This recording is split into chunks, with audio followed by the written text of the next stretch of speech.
Hi வணக்கம். இன்னைக்கு சிறகடிக்க ஆசை சீரியல் இன்னைக்கான எபிசோடு தாங்க பார்க்க போகிறோம். மீனாவை வந்து திட்டுவாங்க இல்லையா, அண்ணாமலைக்கு அடிபட்டிருக்குன்னு விஜயா. அப்போ என்ன பண்ணுறாங்கன்னா ரொம்ப கண்ட மேனிக்கு பேசுகிறாங்க. என்ன சொல்லிட்டாங்கன்னா, கடைசியில் என் தாலி போனால் தான் நீ இந்த வீட்டை விட்டு போவியா அப்படின்ற மாதிரி கேள்வியும் கேட்குறாங்க. பாவம் மீனா அழுதுகிட்டு இருக்காங்க. எவ்வளவோ முத்து வந்து சப்போர்ட் பண்ணுறாரு, ஆனால் அதை கூட அவங்க பொருட்படுத்தாமல் அவங்கள திட்டிக்கிட்டே இருக்காங்க. அந்த ஸ்ருதியும் வந்து சொல்லுவாங்க, ஏன் இப்படி முட்டாள்தனமாக பேசுகிறீங்கன்னு கேட்பாங்க. அப்போ கூட அவங்க வந்து ஏன் பயம் எனக்கு, இப்போ இவ வந்து அவரோட உயிர் போனால் தான் இவ வந்து இந்த வீட்டை விட்டு போவாளா, அப்போது அவர் செத்துட்டா நானும் உயிரோடு இருக்க மாட்டேன், நானும் செத்துடுறேன், என்னை புதைச்சிருங்க அப்படி இப்படின்ற மாதிரி திட்டுறாங்க. திட்டினதுக்கப்புறம் என்ன சொல்லிடுறாங்கன்னா, அவங்க அப்பா போனதுக்கும் இவளாக தான் காரணமாக இருப்பா அப்படின்னு மீனாவை சொல்லும் போது மீனாவால் அதை ஏற்றுக்கவே முடியல. போய் முத்துவை எவ்வளோ சமாதானப்படுத்துகிறாரு அவங்க அம்மாவை. அப்போ கூட அவங்க சமாதானமே ஆக மாட்டுறாங்க. அப்போ அங்கேருந்து என்ன பண்ணுறாங்க, மீனா அங்கேருந்து கிளம்பி வந்துடுறாங்க. அப்படியே என்ன பார்த்தீங்கன்னா, இந்த சிந்தாமணியை காமிக்கிறாங்க. சிந்தாமணி ரோகிணி கிட்ட போய் நடந்ததெல்லாம் சொல்கிறாங்க. இந்த மாதிரி நான் தான் ஆள் வச்சு உங்கள் மாமனாரை அடித்தேன், இது மாதிரி ஆக்சிடெண்ட் பண்ண வச்சேன் அப்படின்னும் போது ரோகிணியாலேயே அதை ஏற்றுக்க முடியல.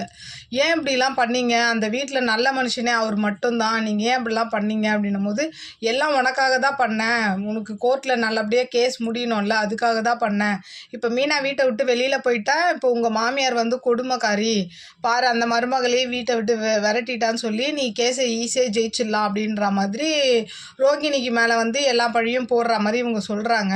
ஆனால் ரோகிணிக்கு எப்படி பார்த்தாலுமே மனசு கேட்கல. இருந்தாலும் நீங்கள் அப்படி பண்ணியிருக்கக்கூடாது, மாமா பாவம் அப்படின்ற மாதிரி அவங்க சொல்கிறாங்க. அப்படியே உடனே சிந்தாமணி என்ன பண்ணுறாங்க, அந்த இடத்துலையே விஜயாவுக்கு ஃபோன் போட்டு பேசுகிறாங்க. அந்த மாதிரி என்னாச்சு அப்படின்னும் போது இவங்க நடந்ததெல்லாம் சொல்லி அழுகுறாங்க.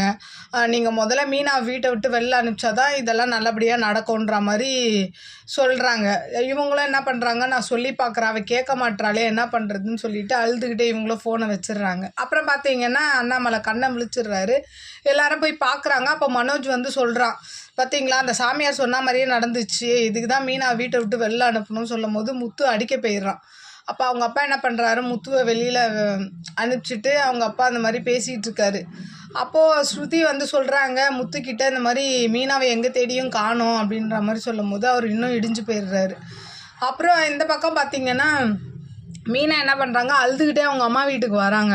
அவங்க அம்மா என்னாச்சுன்னு கேட்கும் போது, இந்த மாதிரி மாமாவுக்கு அடிபட்டுருச்சுமா, ஆக்சிடெண்ட் ஆகிடுச்சு, அவர் எப்படி இருக்காருன்னு கேட்பாங்க. அவங்க அம்மா தெரியாதுமா, அவங்க அத்தை நான் தான் காரணம்னு சொன்னதுனால என்னால் அங்கே இருக்க முடியல, அதனால் நான் வீட்டை விட்டு வந்துட்டேன் அப்படின்ற மாதிரி சொல்கிறாங்க.